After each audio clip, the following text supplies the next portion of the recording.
Hello guys, welcome to Sajin commentary. புதுசா நம்ம video பார்க்குறவங்க மறக்காம சப்ஸ்கிரைப் பண்ணிக்க. இன்னைக்கு நம்ம என்ன வீடியோல பார்க்க போறோம்னா, Stranger things the new updates விட்டுருக்காங்க. நம்ம எபிசோடு 8 முடிஞ்சிச்சுன்னு நினைச்சோம். இட்ஸ் நாட் எண்ட், ஜஸ்ட் பிகினிங்கிற மாதிரி 6 சாப்டர்ஸ் வச்சிருக்காங்க. அது ஒன்னொன்னா பார்க்க போறோம். நம்ம இப்போதைக்கு 2 ப்ராஜெக்ட்ல மெயினா வேலை செஞ்சுருக்காங்க. ஃபர்ஸ்ட் வந்து ஸ்ட்ரேஞ்சர் திங்ஸ் ஸ்டைல்ஸ் ஃப்ரம் 85 புதுசா மூவ் ஆன் ஆகிற மாதிரி தான் லீக் வந்துருந்துச்சு. அது லைட்டா நம்ம மைல்ஸ் மொராலஸை போயிட்டு தட்டி விட்டு வர மாதிரியே உங்களுக்கு தோணல. அதை பார்க்கக்குள்ள மறக்காம பார்க்காதவங்க இருந்தா போயிட்டு பார்த்துட்டு வந்துருங்க.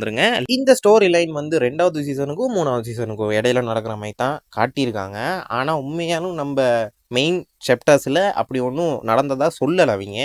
இது வந்து வேற ஒரு ப்ரீக்வலா தான் நகருதுன்னு நினைக்கிறேன். 2வதா ஒர்க் பண்ற சாப்டர் என்னன்னா, நம்ம ஹென்ரி கிரில், அதாவது நம்ம வெக்னா சின்ன காலத்துல, அதாவது வெக்னா ஆக முன்னுக்கு எப்படி இந்த பவர்லாம் கிடைச்சிச்சு, அந்த கருப்பு ஸ்டோன், கருப்பு ரெட்டு கலந்த ஸ்டோன் என்னது, அந்த உளுந்திருந்த ஆள் யாரு அப்படின்னா நிறைய கேள்வி நம்மளுக்கு 8வது எபிசோட்ல நம்மளுக்கு எழும்பி இருக்கும். அதுக்கு நீங்க எப்படி செஞ்சிருக்க வேண்டிய அவசியம் இல்லடா. 9th எபிசோடுன்னு ஒன்று கொடுத்து அதை நகர்ந்துட்ட போற மாதிரியே இந்த கதையை நீங்க முடிச்சிருக்கலாம். இல்லாட்டி அதுலுக்கே சொருவி நீங்க வேற என்னமாச்சும் பண்ணியிருக்கலாம். இதுக்கு தனியாக அமைக்க வேண்டிய அவசியமே இல்லை. இருந்தாலும் பரவாயில்ல, நம்ம கேள்விக்கு வந்து விட கிடைக்குது, அதே பெரிய விஷயம். இது பே விட மாட்டாங்க. ஏன்னா நெட்ஃபிளிக்ஸுக்கு இந்த ஸ்ட்ரேஞ்சர் திங்ஸ்ங்கிறது வந்து ஒரு மைல் கல்லுங்கிற மாதிரி இருக்கு. இது வந்து ஒரு 40 வருஷத்துக்கு முன்னுக்கு 40 வருஷத்துக்கு ஒரு முன்னுக்கு நடக்கிற மாதிரி தான் இந்த கதையை ப்ரெசென்ட் பண்ண போறாங்க. அப்ப நம்ம ஸ்டீவ் ஹேரிங்டன் அப்பா அம்மா அவங்க காலேஜ் டைம் இருந்த அட்டகாசம்லாம் பார்க்கலாம். இல்ல எத்தனை பேர் குட்டி ஹென்ரியா பாக்குறதுக்கு ஆவலா இருக்கீங்கன்னு மறக்காம கமெண்ட் பண்ணுங்க. 9th எபிசோடு வருமா சொல்லிக்கிட்டு இருக்காங்க தானே, அடை கலாச்சே போட்டாங்கடா அவங்க வராதுன்ட்டு. வந்தா நல்லா இருக்குமா. 3வது, இது கன்ஃபார்ம் இல்லைன்னு எனக்கு தெரியல.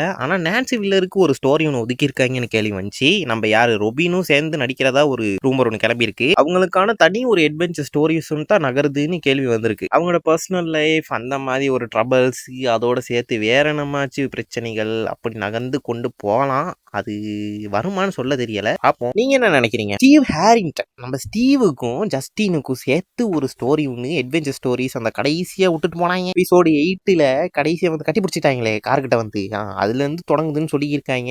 அதுல இருந்து மூவ் ஆன் ஆகி வேற அந்த மாதிரி அட்வென்ச்சர் ஸ்டோரிஸ் அந்த மாதிரி அதோட தேடிக்கிட்டு போற மாதிரி ஒரு ஸ்டோரிஸ் ஒன்று அமைக்கிறதா கதை ஒன்று போய்கிட்டு இருக்கு. ஸ்டீவுக்கும் ஜஸ்டினுக்கும் தனி அட்வென்ச்சர் ஸ்டோரியா நல்லா இருக்குமே, நல்லா இருக்கும். ஆனா யோசிச்சு பாருங்க, நான் நினைக்கிற மாதிரி அடுத்து போயிட்டு டெமோ பேட்ஸ் எல்லாம் போட்டு அடிச்சு போட்டுருவாங்க. ஆல்ரெடி வேற என்ன நகருமா ஒருத்தர் இருந்து பார்ப்போம். 5th ஹென்ரிசன் அண்ட் ஹேரிங்டன், அவங்க 2 பேத்துக்கான ஒரு கதை ஸ்டோரிஸ் ஒன்னும் டெவலப் ஆகுதான். அதாவது அந்த காலத்துல ஸ்டீவ் வுட் அப்பா ஜஸ்டின் வுட் அப்பா அவங்களோட டைம் பீரியட் நினைக்கிறேன். அந்த ஒரு கதை களமும் ரெடி ஆகிட்டு இருக்கதா ஒரு கேள்வி வந்தா நல்லா இருக்கும்னா அவங்க சிறுமிசம்லாம் மாட்டோம். அடுத்து 6th டோக்கியோ ஸ்ட்ரேஞ்சர் திங்ஸ். என்னது டோக்கியோ ஸ்ட்ரேஞ்சர் திங்ஸா அப்படின்னா, அதாவது இந்த அப்சைட் டவுன் கிரியேட் ஆகக்குள்ள டோக்கியோ, அதாவது ஜப்பான்ல இருந்து 2 பேர் மாட்டிக்கிட்டுதான் ஒரு கதை ஒன்று போய்கிட்டு இருக்கு. இது உள்ளுக்கு அதுல இருந்து அதை காப்பாத்திட்டு போயிட்டு அவங்க எப்படி சர்வைவ் ஆகுறாங்க, அப்படி ஒரு கதைக்களம் ஒன்று போட போகலாம். அது வந்து ஸ்ட்ரேஞ்சர் திங்ஸ் சாப்டர் 2ன்னு ஆரம்பிச்சு வச்சிருக்காங்கன்னு நினைக்கிறேன். நீங்க எல்லாம் எதுக்காக வெயிட் பண்றீங்க, எந்த ஸ்டோரிக்கு நீங்க வந்து ஆவலா இருக்கீங்க அப்படின்னு மறக்காம கமெண்ட் பண்ணுங்க. மறக்காம புதுசா பாக்குறவங்க நம்ம சேனலை சப்ஸ்கிரைப் பண்ணுங்க. அப்டேட் பிடிச்சிருக்கா, இன்னொரு சுவாரஸ்யமான அப்டேட்ல நான் சந்திக்கிறேன். Tata, bye bye.